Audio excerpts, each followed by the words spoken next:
This is the Michael Brian Show.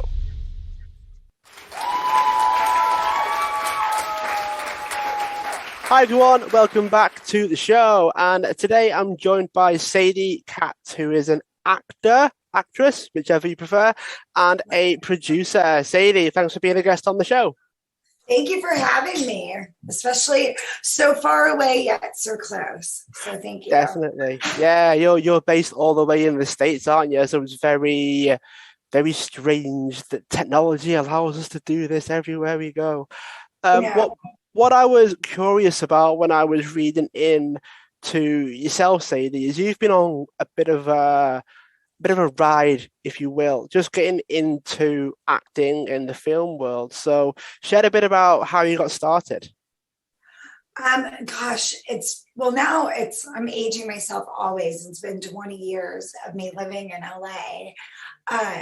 I moved here after I was a single mom, and I had been married and religious, but I left. When my son was a year old, we moved to LA for me to pursue acting, and decided to relocate with my son, which is so crazy because I don't know if I would have had the guts to do it now. When you're young, everything feels romantic and you feel invincible.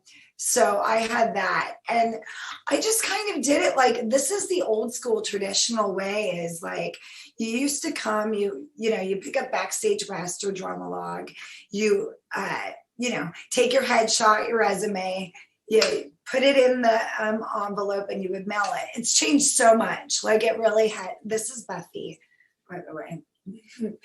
And so yeah, it's changed so much, but it's still the same thing of like, I started doing student films to build up my reel.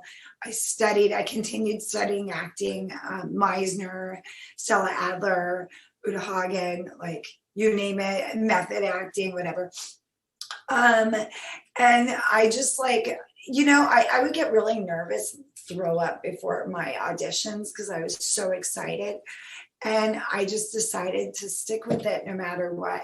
And then, that is the thing. It's kind of amazing because then I think if you stick with anything, you kind of get what you want. Maybe not on the level you want it, but, you learn by experience, and then slowly it builds and builds. And, that's kind of what happened with me, which was super exciting to me. Did you have a vision of what you wanted, and then it's turned out quite closely? Like, how do you picture the idea of like setting goals and visualizing what it is that you want versus how it can turn out? Oh, that's a good question. I think that for me, I've always been like kind of A-type and really goal oriented. Like sometimes I'm like, I should just quit. Like, it's okay to quit. And I have these huge things where I'm like, I'm just going to quit. Like, why? What's the big deal? I'm going to quit. But then there's this little stubborn thing that's like, okay, I'll quit after this. Once this happens.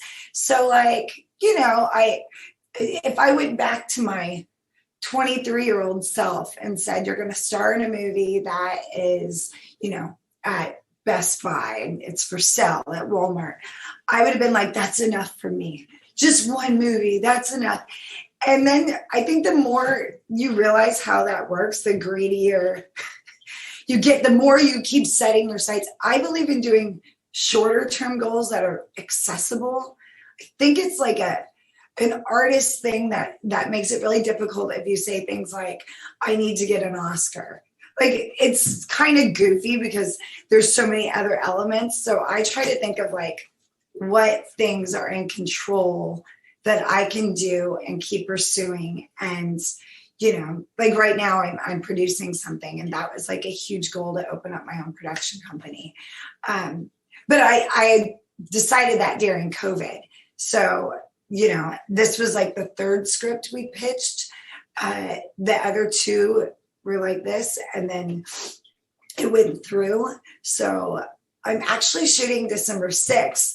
another film, but I was supposed to do another one December 6th, like 6 months ago. That fell through. It broke my heart, but I was like, let's do it again. And it ended up, with the new script, we ended up we're on the same schedule. So that's cool.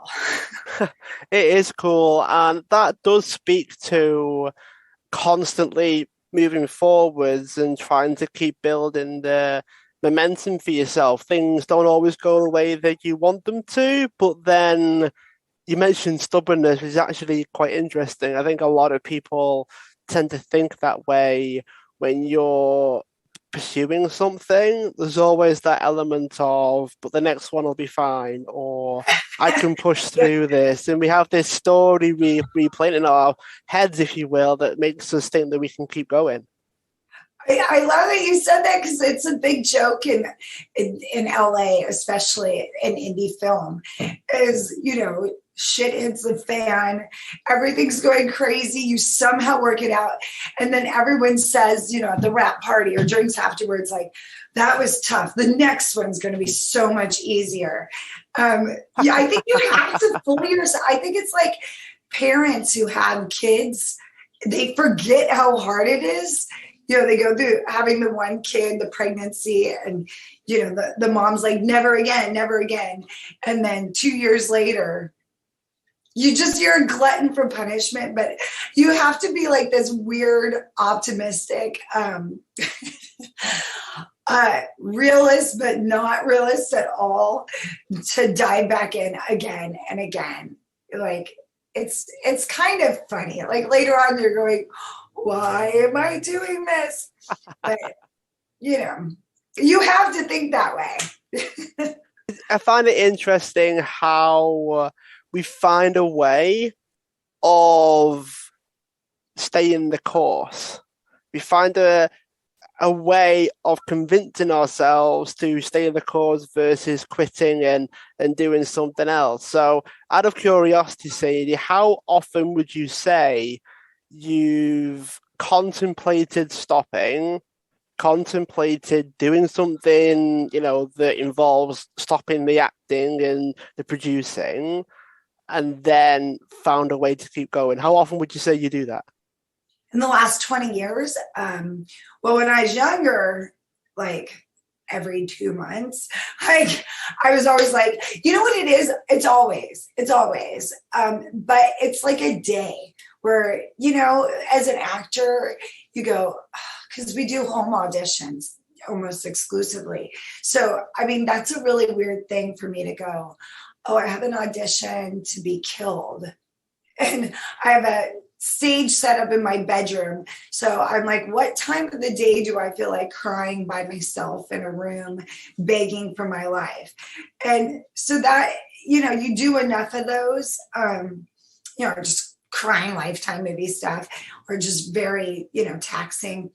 And you don't get booked, and you're like, you know what? I'm spending so much time. Just forget about it. I always feel I have a day where I'm like, I'm out of here. I'm done. Take this. And then I wake up the next day and I'm like, Eureka. I probably do say Eureka, but I'm like, I have an idea. I'm going to do this. I think it's honestly, it's sort of like, anytime anyone says you should quit, or like, maybe you've done enough, like you have all these films that you're the lead in, and like, you're stressed out all the time. It's like, please tell me to quit, because that gives me like, it incentivizes me to do it more. And anytime I really get up on quitting, I feel like I just, I'll think about that. And then the next day or two, I'll spend a day, that's it. That's what I'm doing. And then the next day I'm like, well, what if I try it this way? Or, maybe I need to just study my craft more. It's never ending. At a certain point, you have to say, like, I know I'm saying I'm going to quit, but like, I won't. Oh, I could definitely relate to that. The amount of times I've contemplated stopping a project or finishing something inside my head before it's actually finished. And I've been there where I've hoped that they've said no sometimes, and I've hoped that they say, "Oh, sorry, we can't do this." In the back of my mind, I'm thinking, "No, no," but then, "Oh yes." At the same time, it's like, thank God for that. I don't have to go through the process of doing it or overcome all of the stress around it. Do you think that's a normal thing? You know what I think is a normal thing is you work really hard to get something, and then when you get it, you're like, oh, I have so much work to do. Like, this is insane. And when you're in the middle of it, I like right now, I keep going, what did I do? I mean, it is a lot like, I mean, it's not brain surgery, but it's a lot of moving pieces. And you're right. Like, there's times where I'm like, oh, you got the job. And I'm like, yay. You have a lot on your plate. I don't know. I think that's normal. I think it's normal. I mean, but then when you get it, it's also normal to be jumping around the house. Like, are we the only, besides, I think, like real estate agents and people in sales, it is like one of those jobs that gives you you get a lot of rejection, but when you finally get something, it's like very validating because you earned it. Can you honestly say that the positives outweigh the negatives then? No. I mean, of course, because it's the same thing of like someone who has a baby and they're like, that was the worst pregnancy of my life. I'm scarred up from it. I'm never the same. And then they decide to get pregnant again because ultimately there's those moments that are just like, wow, that's great. Or, you're dying to go to a screening where you're watching the film and you're going, you know what, that was great. Or you pick up friends along the way. But I mean, not always. I mean, there's a lot of times you're like, I'm broke. I'm working all the time. It's not the high. People don't understand that acting, especially, is not always the highest paid job. Even if you get paid a lot, you're not working always. I'm working consistently, but not always for the amount of wages. So, our SAG ultra low budget wages in the US are, I think it's $2.25 a day. So, I mean, that's, if you're working a 12-hour day, that's below minimum wage, which is insane. But, our major cable networks, they do a lot of shows like that are non-union. You're just lucky to work. You're just happy to work, and you have to remind yourself constantly what a gift it is to be able to do what you love. And like, we're artists. We chose the gangster life. We chose the gangster life. That's one way to put it. And a lot of people that choose what they do with their day, like they choose what they sustain themselves on financially and do all of those kinds of things, very often you've just got to be grateful that you're doing the thing that you chose to do. Yeah, I think that's like the big thing the last few days. I'm like running around and, I'm producing this, and it is a lower budget film. The script is fantastic, but I'm like not sleeping and I'm running things in my head, and I keep reminding myself, like, this is what you want to do. Like this, that you're excited and nervous, but it doesn't mean that you're not like having joy doing it. There's lots of little wins. Like, I'm applying for I'm applying to like a home rental or a sound stage, the one I really wanted. And I got it. And I felt like that little heartbeat of like, I won that round. So yeah, isn't it important to be like, you love this, just to keep saying it. Like, you can complain a little bit, but you love it. I think it is that balancing act, isn't it? Because I don't want to be in a position whereby I'm trying to convince myself that I enjoy it all of the time. But I can have days when I love it. I can have days when I don't like it as much. But Right. then, as long as I'm kind of trending in that direction, whereby every day I enjoy it, even if it's not going exactly how I wanted it to go, then that's okay. I think we can feel almost guilty that we don't enjoy it sometimes, even when it could be so much worse. Do you ever have to convince yourself that you enjoy? Do you ever have that conversation with yourself around, like, I should be grateful for this thing, but it's a bad day? How do you sit within that sort of contradiction with it? Oh God. Well, I think like, you know, a couple, I won't name any projects, but like a couple of acting projects like, I went, what am I doing here? Like, why am I like, this film isn't going to, you know, change my life. And it's not going to be like that great. And the writing is not that great. And I feel like, oh, I'm lucky to have the part, and I feel like when I started to do that, I kept going, well, I'm going to make my own film the way I want it, the way, you know, I wanted, I don't want to get too like feminist, but you know, a character as a woman that's not just, you know, I do a lot of crying and I'm like, that's not every reaction to things. You know, when the world falls apart, you know, I wanted to play a woman that was active in her pursuit and not like crawling up in a ball. But I do think that's what kind of gets you through is the day that you go, I wish this were different. I'm like, okay, if I wish this were different, what should I do to make it? What can I do, or what goal can I place that I know I'm going towards that, which does kind of, if you have a little project on the side that you love, it makes the other stuff be okay.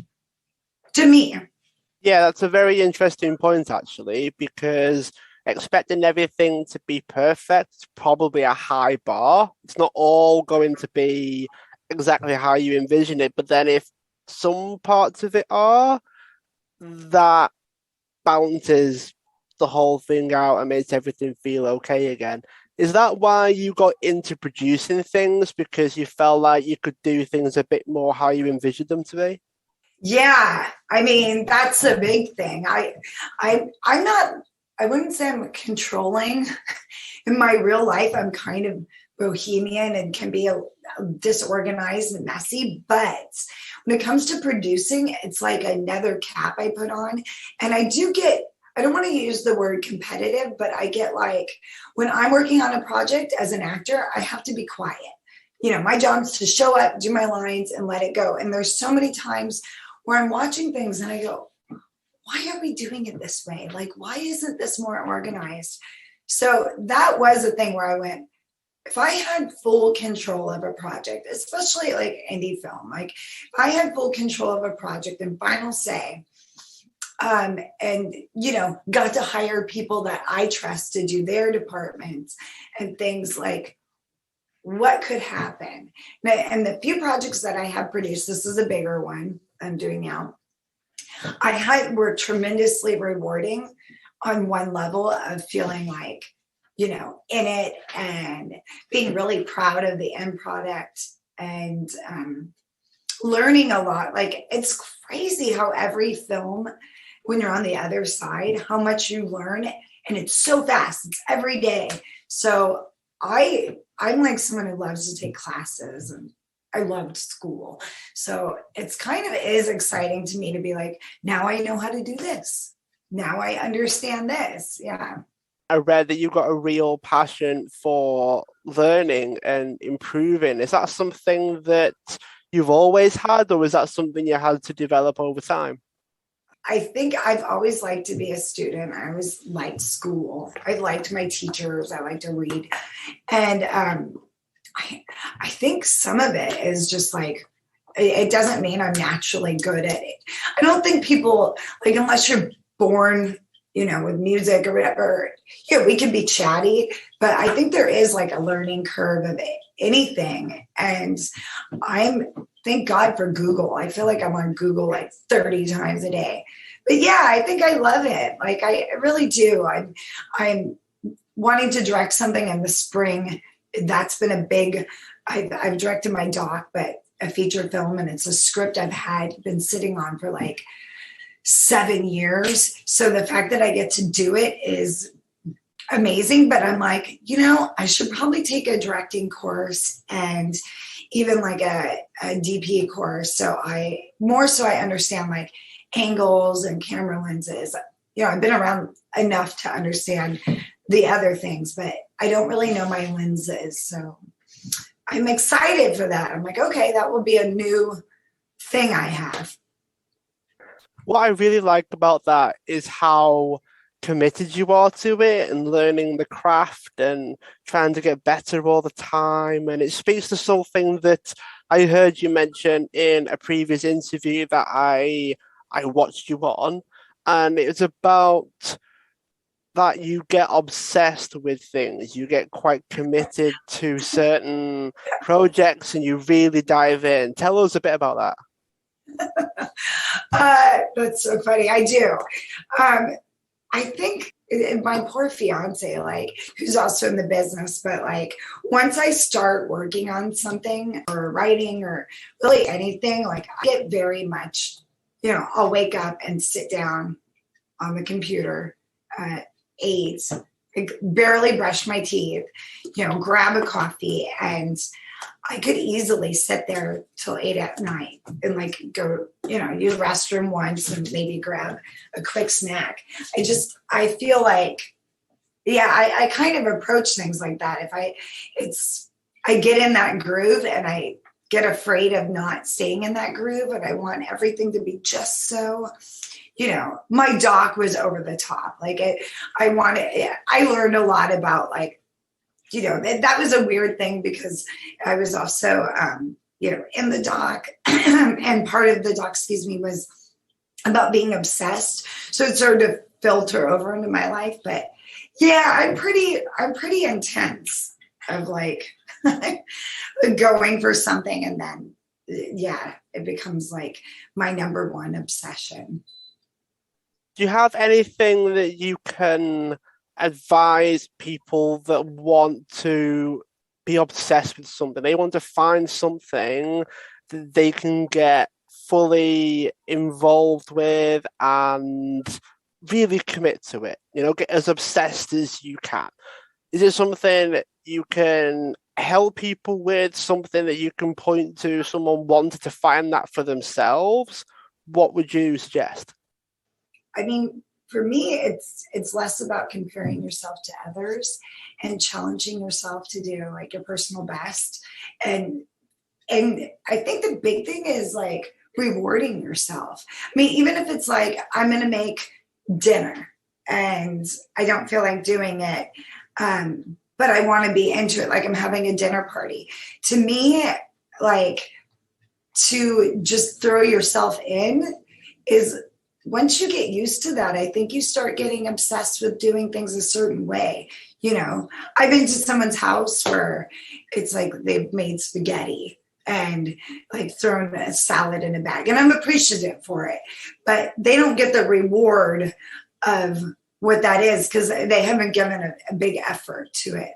But when you put a lot of effort, I think you get rewarded on some level personally, even if everyone hated your food or, so I think an obsession doesn't have to necessarily be something you always love.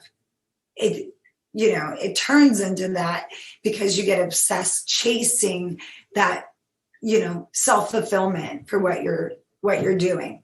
Like, hey, I did my personal best.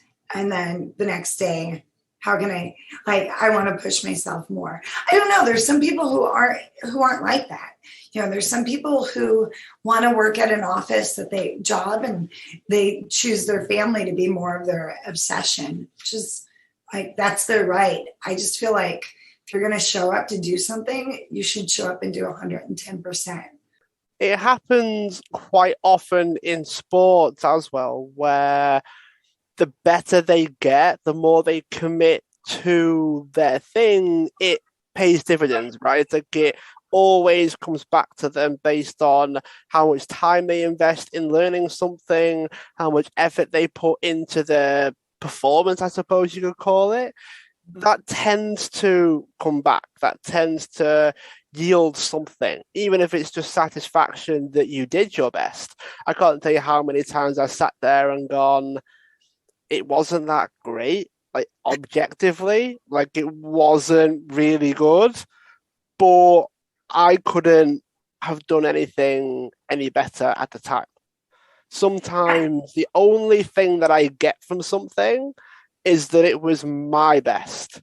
Everything else falls apart. Do you feel like, so as an actor, I never understand when other actors show up to like premieres and they don't want to watch the movie. I'm like, I don't care if it's like a mess, the movie's a mess or the lighting's bad. I want to show up and like see whatever I did on screen and go, well, that was my personal best. It's not up to me, the finished product. You know, I'm just like a cog in the machine.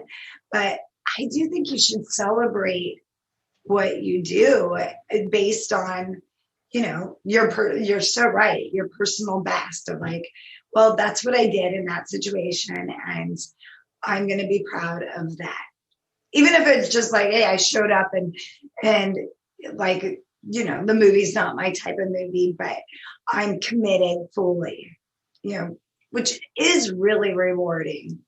I think that there's a lot to be said for trying to aim for that, like trying to aim for the fulfillment and the satisfaction. And I think there's a real sense of being able to let go of the result if, as you said, you're more of a cog in a machine of the other actors all coming together, and you can't fully control how amazing the film turns out because of everything and all of the moving parts that go into it. Is that something that you think can put some people off from celebrating? Like, in a way, it's not fully theirs to celebrate? I mean, the best part of filmmaking is kind of the teamwork. Like when it's working well and everyone shows up and does their best. Like maybe your editor dropped the ball and another thing, but like if I see, you know, we're at a premiere or a wrap party, I feel like, hey, we did our jobs the best. And you know, normally the crew, you're like, you were so great. I mean, I think that's enough. And it's the cherry on top.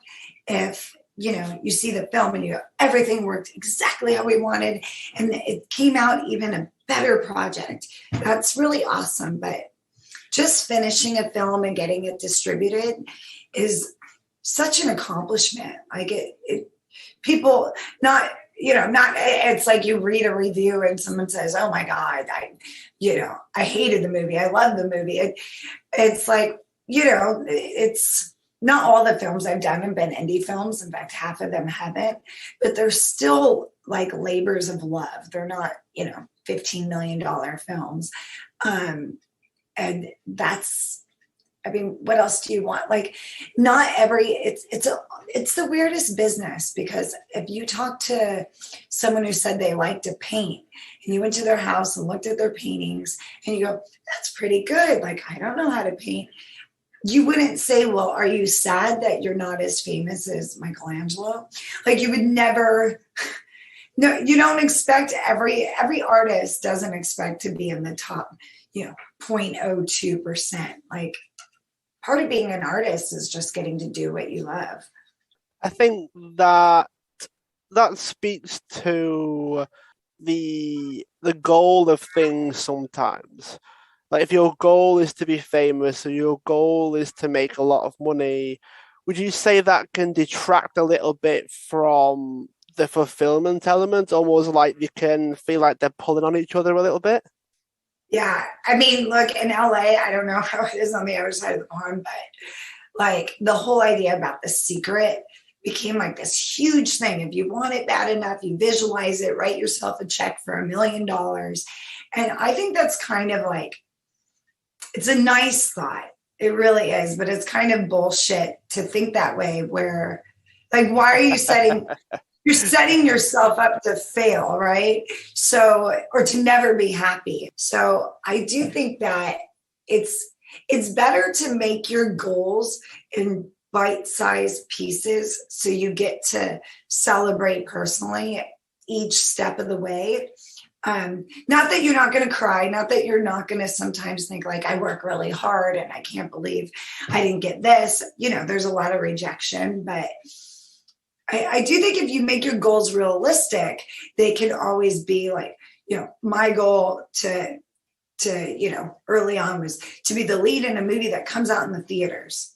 Like, wow, that to me was like a gigantic goal. So the first thing was, you know, my goal is to have my reel. My goal is, you know, to be paid for my, you know, 20 years ago, to be paid for my first acting job. My next goal is, so I think the goals should be like short term, but also looking at the long term. But I think if you get obsessed with the long term, you miss all the wins you have to celebrate for the short term to keep you going, to keep you like alive and happy.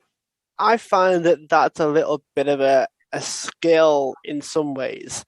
Like being able to celebrate, set small goals, see how they all fit into the bigger picture. If the bigger vision changes, then maybe the smaller goals and tasks may have to shift a little bit to get you there.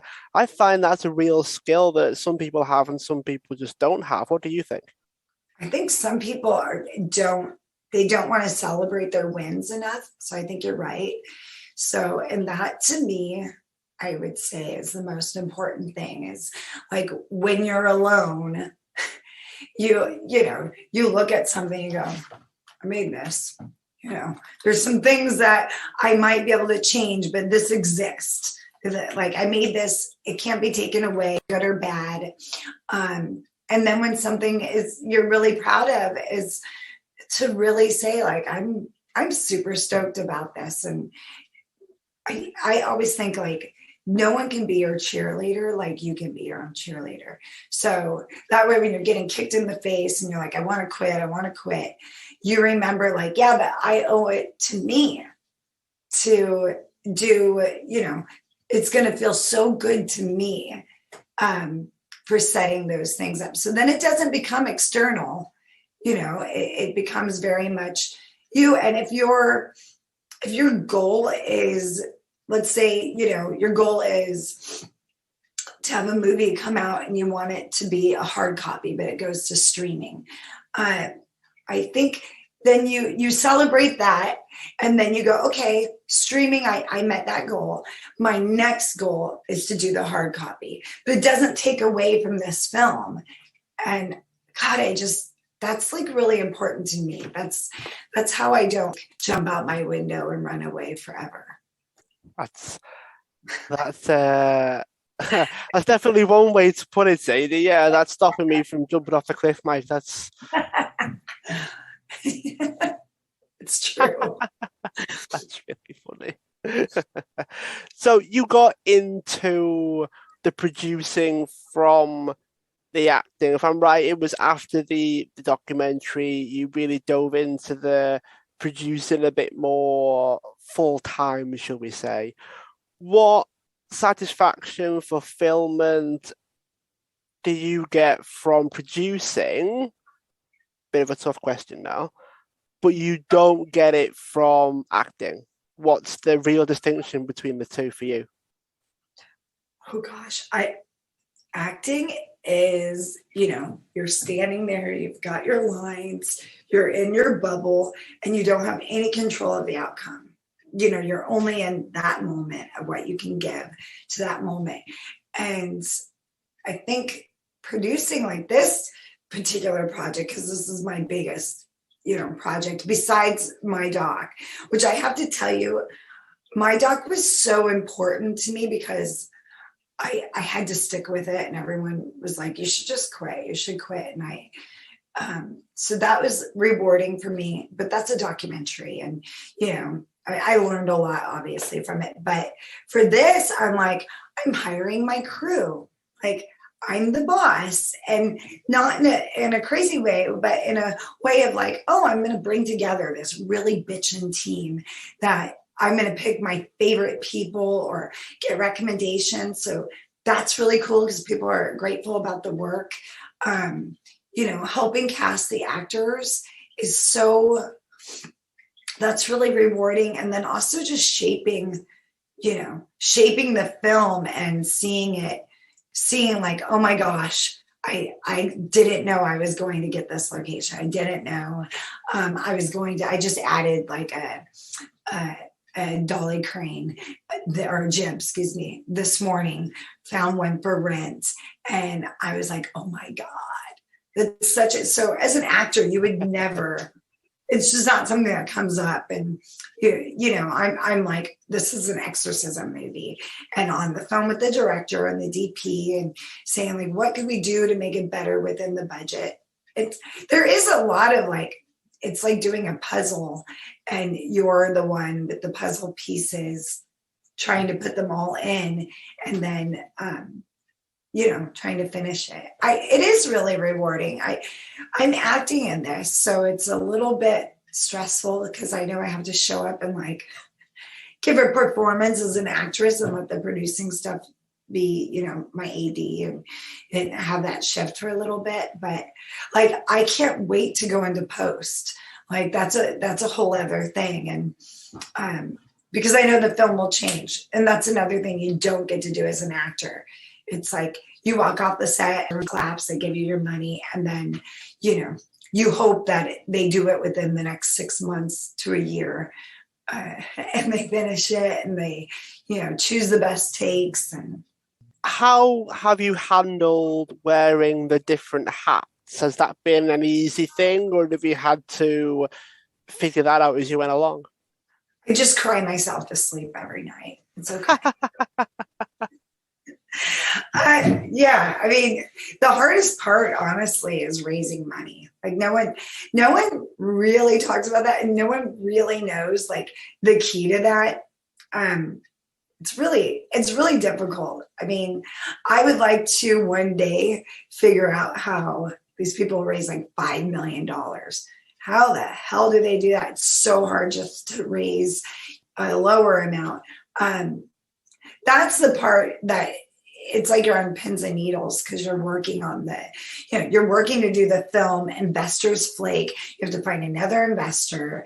And that becomes really heart-wrenching and really tough. It's like you're coming up to someone and you're selling them a product that doesn't exist yet.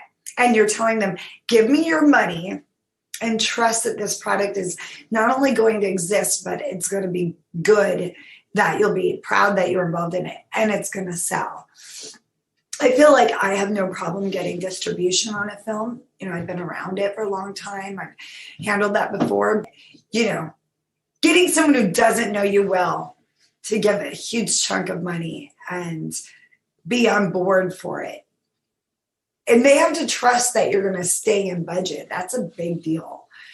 Because if you like don't handle the budget properly, the film isn't finished, and then you have to go to them and say, I need more money.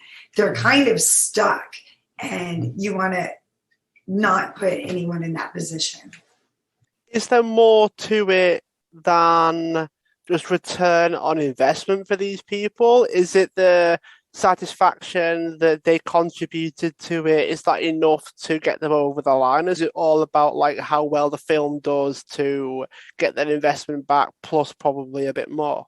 I think your best investor is someone who's not broke. They're not like relying on that because you don't know. You can't guarantee the ROI. You can't, or how long that will take. I also think, one of the things is these people, a lot of filmmakers on their first film will go, I need $500,000. I'm like, why is your budget so big on your first film? Like, make it small enough that you do get the investor gets their money back. I think a lot of investors, at least in LA, especially for like films that are under $500,000, they really they want to be in the film. They want a part. They want the poster on the wall and to be like, I was the EP. I mean, it takes it takes a certain kind of person to want to do that. It's normally not someone in the industry. It's, your Uncle Pete who like is always, watching from afar, or a friend of a friend, or someone who knows. That's your best. I mean, I can be like, especially for horror films, like, hey, these sell. They do well. It's a genre that does well, but I don't think that you always like open with that. It's part of it, but you're also asking people like, do you want to have a really amazing journey? Filmmaking is a really fun journey. On most films you do, just watching it from the beginning, pre-pro, production, and post. And then if you do festivals or whatever you do to distribute film, it's really fun. I mean, you're entering like a small business, and I'm like there's nothing more. There's things fulfilling, but I think it's fun to watch that happen. It really is.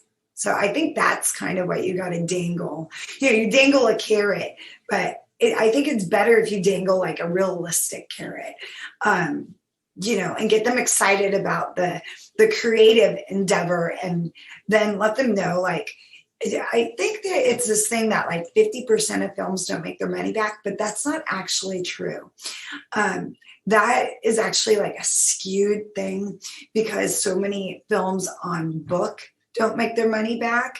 Or, I mean, like, it also, the percentage of that gets kind of screwed up by studio movies that like claim Matrix made no money back. So that changes it, but it's not necessarily true. A lot of films, I just read this huge article. I'm like, I need to include that in my packet. A vast majority of like 65 to 75% do make their money back under certain terms. So it's not as, if you make a good film and you know the formulas of like, the script and how to market it, and the trailer and the cover art, and, doing some casting with like some recognizable names in whatever genre you're in, those all increase the likelihood that you're going to make more money. Just picturing Uncle Dave wanting a part in the film, and he's going to put like $5,000 towards the film, but he wants a small part. He wants to walk in, grab a coffee, and then walk out. And it's like, I'm prepared. I can do that. I could do. Okay, Dave. Yeah. All right. Yeah. No problem. Yeah. Tell Uncle Dave, be like, the $5,000 is nice. We could use 50 grand. We'll give you. Yeah. I mean, I'm kind of against, like, not that I blame anyone, but like the crowdfunding, I think is, oh, look at the kitty. Crowdfunding to me is like not the way I want to do things. It obligates you to all these people, and it's a little pay to play, but that works. Like, I know some filmmakers that like, people love that. That's great. But it is true.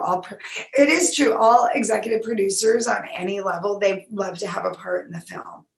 I get it. It's exciting. And so, yeah, Uncle Dave gets a part.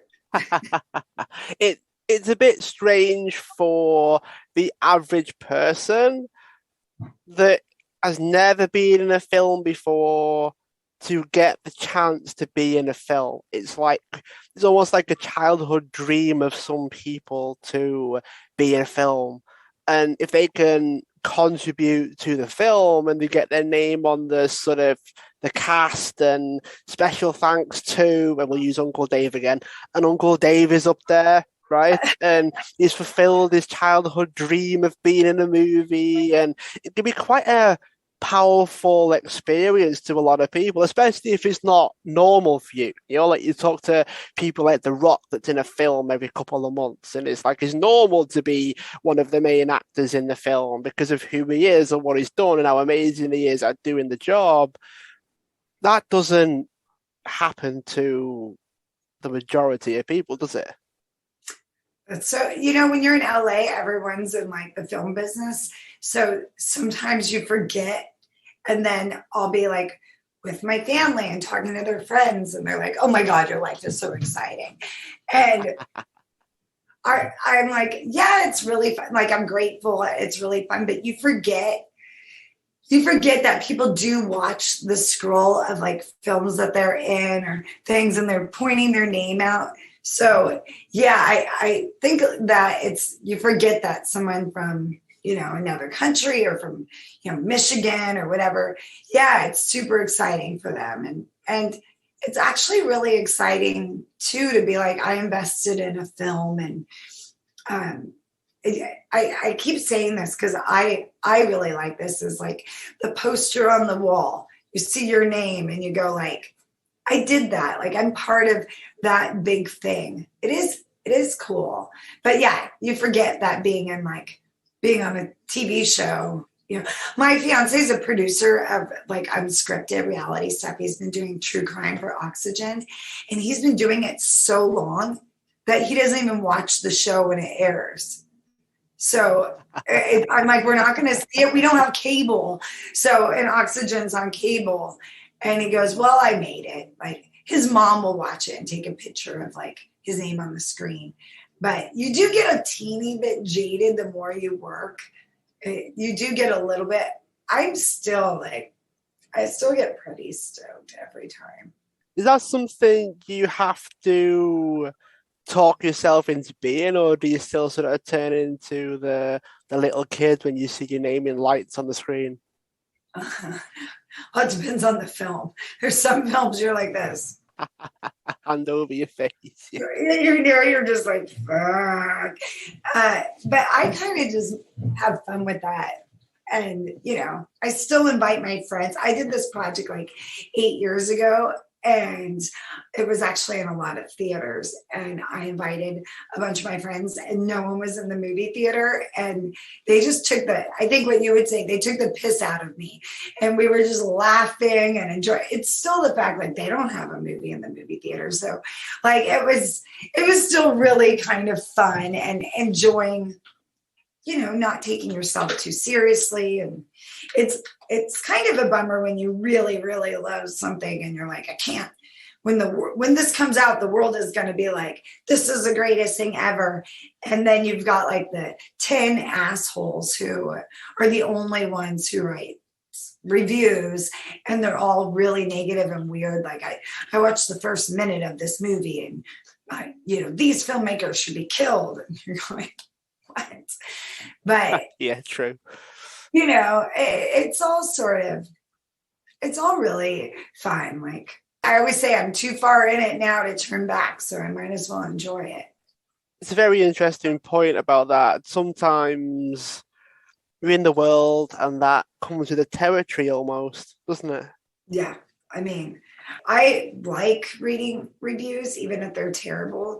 And I've seen some funny reviews on YouTube that are just like, I always thank them. I'm like, that's someone who watched the movie, purchased it, or, you know, it's part of their Amazon Prime, whatever. But they still it was in their living room doing what I love to do. And that's cool. Like, I love that.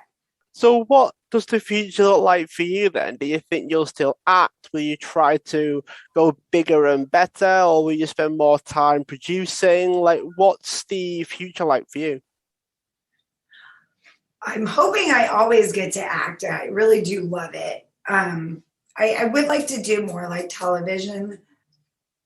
So my acting, I kind of feel like it's just steadily moving along, and hopefully by like producing this movie, it's an elevated horror film. So I really, you know, that kind of they both feed each other.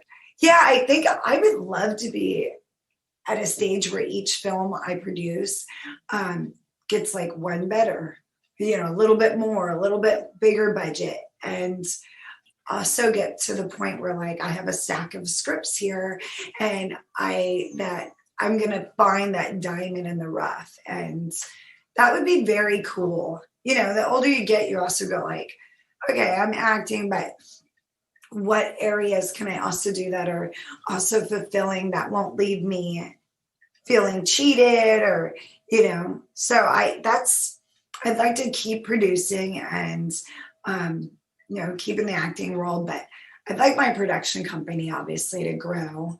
That would be really great. I expect it to, if it's something I tried to do a podcast, and the one thing about my podcast, I really enjoyed it, but I realized you need more people, or it's a commitment. It's like a whole other genre of, you know, and I realized it was taking more time than I was able to give. So I think being a filmmaker, it's all in the same genre, really. So that makes it easier because they do feed each other, rather than the podcast.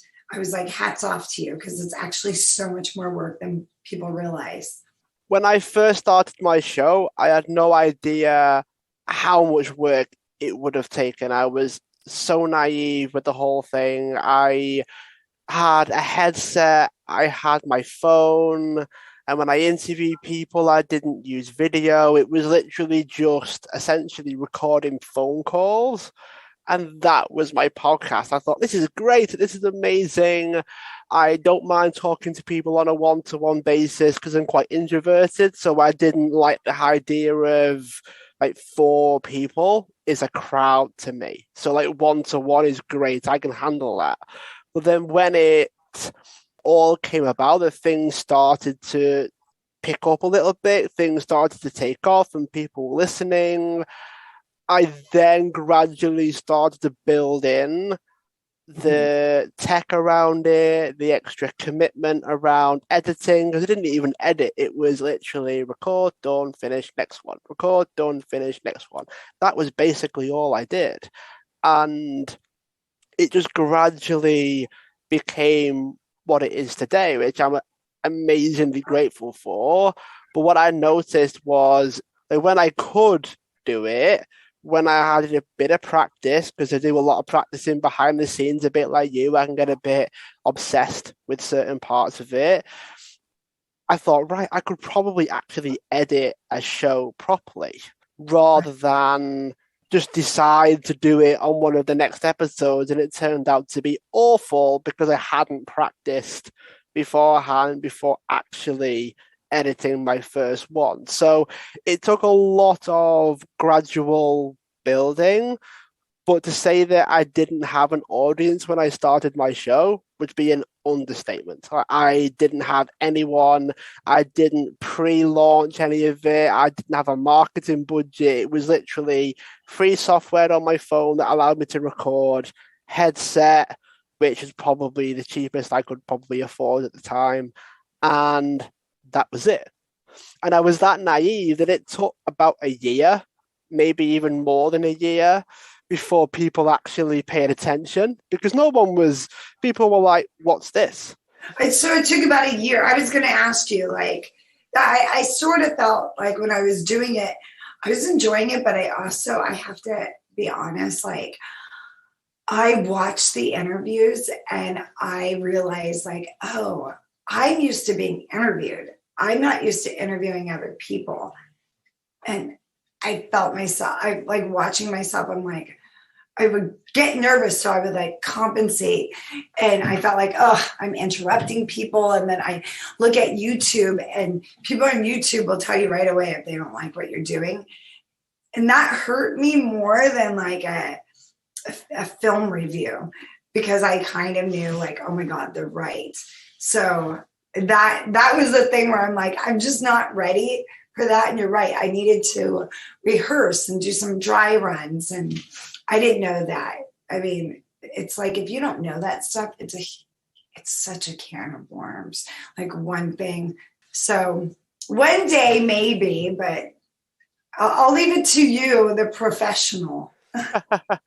Well, I think that you might be in a better position because of your experience. I think your commitment to the films and the marketing and understanding that you may have to have a budget for your show in terms of marketing, that could speed up the whole process. Like it took me a year just for people to pay attention because I was just using social media and that was it. No one shared the shows. There was no promotion from the guests because I didn't really mention it. I just got on and talked to them. I was just so grateful that they would even talk to me that I didn't consider the product, if you will, that was the podcast. I didn't consider it to be marketable because I was just talking to people. I didn't do anything else with it because I didn't really think it would actually become anything, if that made sense. So I didn't actually take the action as if it was something because I didn't actually think it was. So I think that your experience would probably speed up the whole learning process. But then, similar to what we talked about before, is that similar to movies, it's a lot of problems get solved when you can afford to solve them. Like there's a problem, okay, but what's the solution? Great. Well, we'll organize that. We'll do this. Always money. The solution's always like money. I mean, it's like that in real life. You know, people say money can't buy happiness, but I'm like, it certainly makes everything. It makes everything easier. Your worst day, you're like, you know what? I'm going to go get a massage and reset. But yeah, that's money. I feel like the one thing is you're right, like social media, people don't really share podcasts. It's like, you know, there was a time when they kept saying, if you hire influencers for your movie, you know, this made me crazy. But people have 1 million Instagram followers and you put them in your movie. If 10% order the movie, it's going to be a big deal. But I don't think there's a lot of crossover. It's like podcasts live in podcast land, and you know, Facebook is different, and you know, Twitter, and they don't always share as much as you think. And that was surprising to me. Because I was like, oh, I'm going to put out my episode and put it, you know, share it on Facebook. And I have 5,000 friends I communicate with all the time. And on Instagram, I have 11,000. So piece of cake. And that's the most surprising thing. And then I would find out like, oh, people have been listening to it on iHeart and iTunes. Like, I don't know if that's from people I know exactly, or if that's that are in like my friend thing that I've advertised.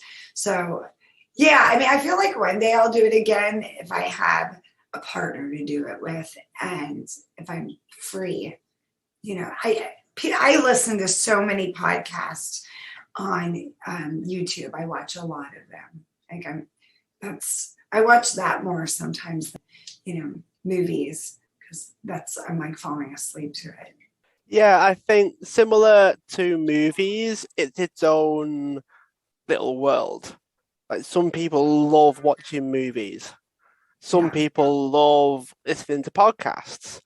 Yeah. What I've found is that movies and films are definitely more share friendly than podcasts are. Like when a big movie comes out, people watch it. They take pictures of themselves watching it. They take screenshots to do all the sort of social side of when a movie comes out, and then everybody shares it. It's completely different when it comes to a podcast, and I think a part of that comes from like the radio culture, because people don't share radio stations. So why would they share podcasts?